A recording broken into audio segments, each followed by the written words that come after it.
नमस्कार मित्रांनो, आज आपण अजिबात कुठल्याही पॉलिटिकल विषयावर बोलणार नाहीये. ना US इराण वॉरवर बोलणार आहे, ना आपण कुठल्याही आंतरराष्ट्रीय राजकारणावर बोलणार आहोत. तर आजचा आपला हा विषय आहे तो अतिशय ट्रेंडिंग अशा धुरंधर या मूवीबद्दल आहे. पहिल्यांदाच तुम्हाला सांगतो की धुरंधर 1, धुरंधर 2 दोन्ही पार्ट मी माझ्या स्वखर्चाने थिएटरमध्ये जाऊन व्यवस्थितरित्या पाहिलेले आहेत. आणि मी त्याचा खूप मोठा फॅन पण आहे.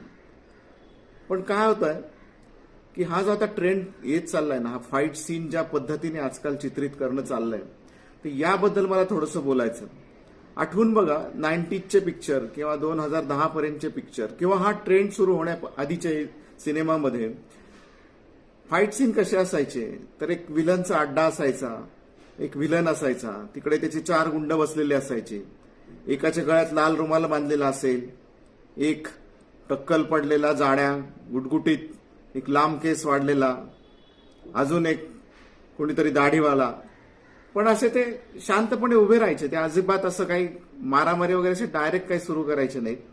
आधी व्हिलन हिरोचं बोलणं व्हायचं, मग त्यांच्यात काही जर जमलं नाही बोलणं, काही सेटलमेंट जर नाही झाली, तर मग त्यांचा बॉस त्या 4 गुंडांना इशारा करायचा आणि मग ते जसं काम नेमून दिलेला माणूस येतो आणि मारामारी चालू करतो. म्हणजे एखाद्याला एम्प्लॉईला जर सांगितलं ना की आता हे तुझं हे काम आहे, तर त्याप्रमाणे तो काम चालू करायचं आणि तो मारामारी सुरू करायचा. मग पहिले बुक्के लाथ, मग विलन हिरो त्याला एकाला बुक्का मारणार, दुसऱ्याला लाथ मारणार, मग ते दोघं पडणार, मग तिसरा येणार. म्हणजे ते सिस्टीमनी यायचे. आधी दोघं जाणार, मग ते दोघं पडले की दुसरे दोघं येणार, मग हिरो त्यांना मारणार.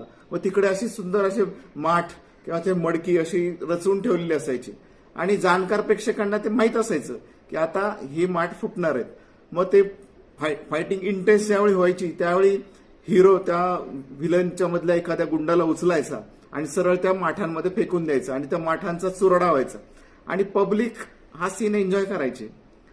मग अजून इंटेन्सिटी, मग तो लाल रुमाल गळ्यात बांधलेला तो माणूस पुढे यायचा, तो गुंड पुढे यायचा. मग हिरो आपला त्याला 2 लाथा मारून त्या समोरच्या भिंतीवर आपटायचा. मग ती भिंत फोडून तो बाहेर निघायचा त्या बाजूने आणि पब्लिक जाम टाळ्या वाजून त्याला एन्जॉय करायची. तर फाईट सीन हे असे एन्जॉय करण्यासारखे असायचे, आपल्याला त्यात मजा यायची. म्हणजे त्या फाईट सीनमध्ये हे असं बघून तो कधी सीन निघून जातोय आणि मी परत सिनेमा बघायला चालू करतो असं अजिबात नसायचं.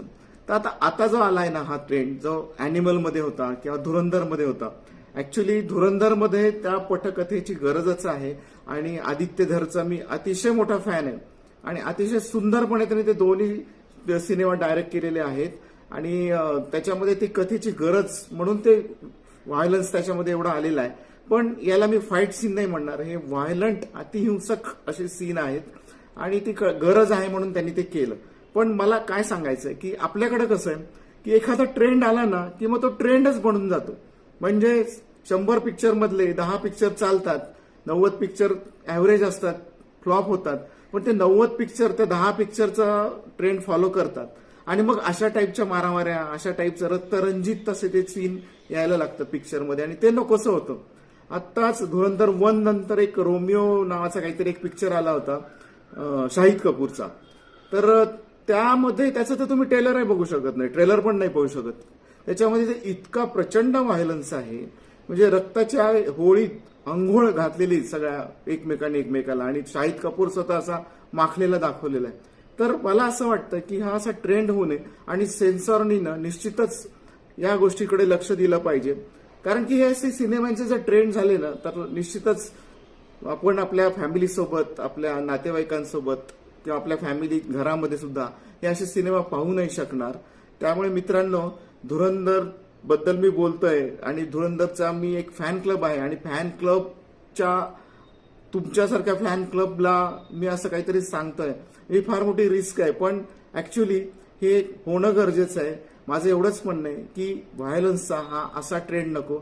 आपल्यासारखी जुन्या पिक्चरमधली मस्त आपले एन्जॉयबल मारामारी फाईट सीन्स यावेत. बघा तुम्हाला पटतंय का? आणि व्हिडिओ पूर्ण बघितल्याबद्दल धन्यवाद. आवडला असेल तर लाईक करा, शेअर करा, सबस्क्राईब करा. धन्यवाद.